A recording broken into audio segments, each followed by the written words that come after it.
dahil nananaginip lang raw si Mara Tamundong sa ganitong pagtakbo niya. Nananaginip lang raw. Normal sa isang politiko, pag malakas ka, tinitira ka. Oo. Sa tira, yun ang nababagay sa kanila. Kasi mga tirador sila sa City Hall. Dapat tanggalin na yung mga tirador. Bago katulad ni Ma'am Mara Tamundong. Ayun. Sige, salamat, salamat. Mas maganda pa ako kayo sa umaga. Hindi pa kadagalan sa... Ano po masasabi natin sa Yes, na pagsuporta natin kay Super Mara Tamundong sa Bagong Maynila? ay suportado namin yan. Suportado namin yan. Anong barangay? Maraming salamat. Maraming salamat sa suporta niyo sa inyo. Ngayon nyo lang po ba maririnig yung programa niya kung sakasakali? Ngayon lang po. Oh, ayan. Naniniwala, Ayan, meron pa. naniniwala po ba kayo sa 2025? Magbabago na ang Maynila. Sana po. Sana. Tumanda. Sana po. Sana. Ayan mga legit yung mga ngiti na. O, bagong kukupo. Mga legit yung mga ngiti ng mga senior natin. Ay, ano, inaasahan namin. Mensahe po para sa mga Manileño. Sana po magkasama tayo. Suportahan natin ang pagbabago sa Hi, good morning, Eloisa. Hanggang kailan natin ipaglalaban si Miss Mara Tamundong? Ipaglaban ho natin. Anong gusto niyang takbuhan ni Mara Tamundong? Para sa mundo. Anong gusto? President. Grabe, presidente. Presidente agad. Mabigat, no? Suportahan natin siya. Ayan, salamat po, Nay. Ayan, upo na po kayo. Maraming salamat. Maraming salamat. Niliyab sa kanilang mga puso para suportahan po ang ating pinakamamahal na si Mara Tamundong. Nakita niyo naman yung pagkakaisa ng bawat mga Manileño para suportahan sa darating na halalan sa 2025 ang ating pinakamamahal na Mayora, Mara Tamundong.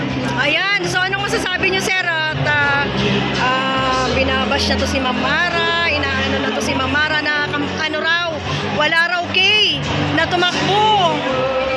Nakikita naman natin na siya lang po talaga yung may tunay na puso at damdamin na para sagitin sa lugmok na kalagayan ng Maynila. Siya lang po ang bukod tangi na naglakas loob na lumaban sa mga gulayan. Ay, Siya po yung tinatawag na binansagan na superhero ng mga Manileño sa buong Maynila. Ano ba ang tunay na pagbabago? Nakikita naman natin, makakamit natin ang talagang tunay na pagbabago pagka tayo talaga ay magkaisa at magtulungan at magmahalan ang mga taga Manileño na magkaisa, magkapit kamay at magkapit bisig na talagang suportahan natin si Miss Mara Tamundong. Ano ba ang gusto niyang takbuhin ni Mara Tamundong? Nakikita naman natin ang diwa ng pagkakaisa, tayo lahat. Ang gusto po natin na takbuhin ay tumakbong mayor ng buong Maynila. Mayor po, Mayora. Mayora Mara Tamundong.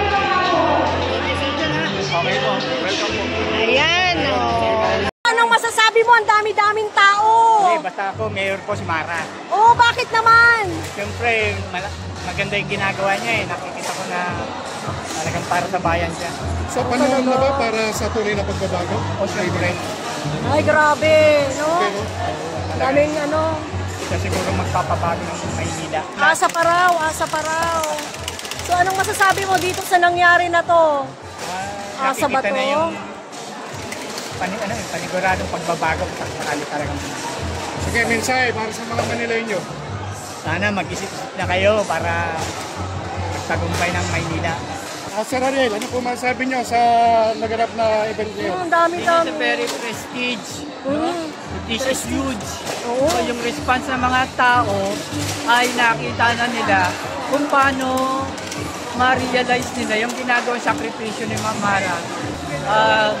Gusto niya na mabago yung yung Manila, which is sa dami nito naramdaman nila talaga yung pagbabago.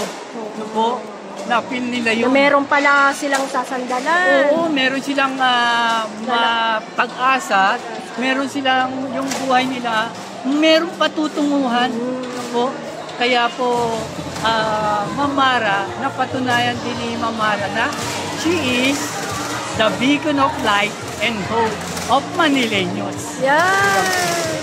Yan. Ikaw ba, Mara ka? Yes! Yes. Mara tayo! Sir, ano po sa palagay nyo ang katangian ang ating minamahal na Mara Tamundong para ilagay siya at mabuno dito sa Kalakang, Maynila? Oo.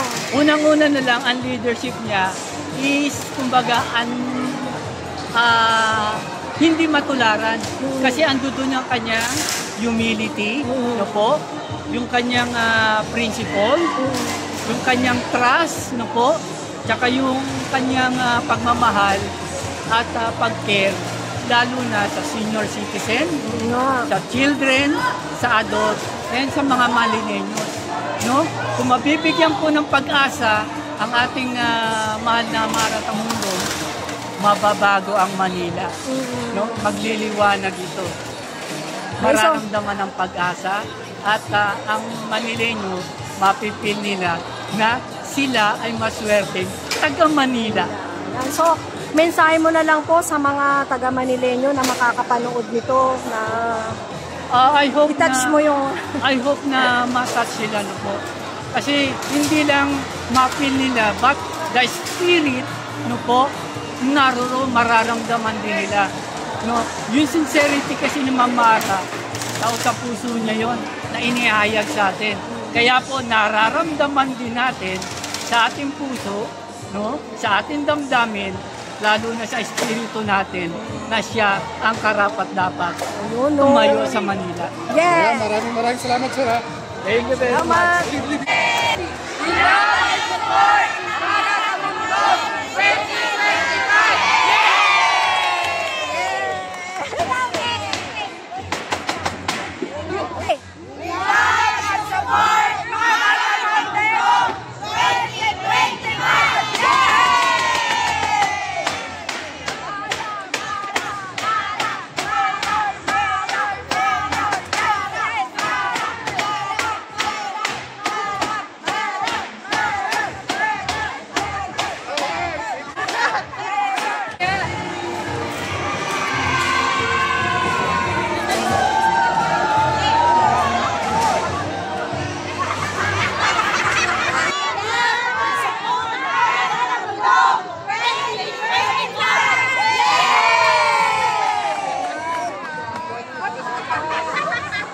Picture na! Ikaw, Anim. Yung malakasan ng mga camera sa'yo. Ano ba? Wala na po.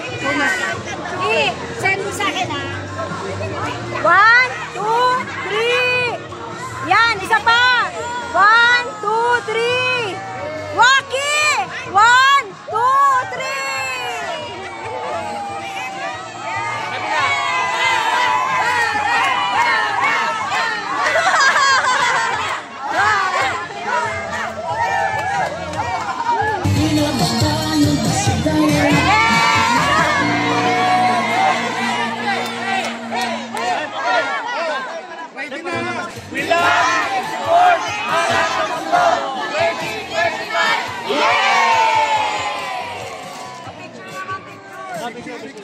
1, 2, the smile. Baby sign, baby sign. 1, 2, the smile. Yan.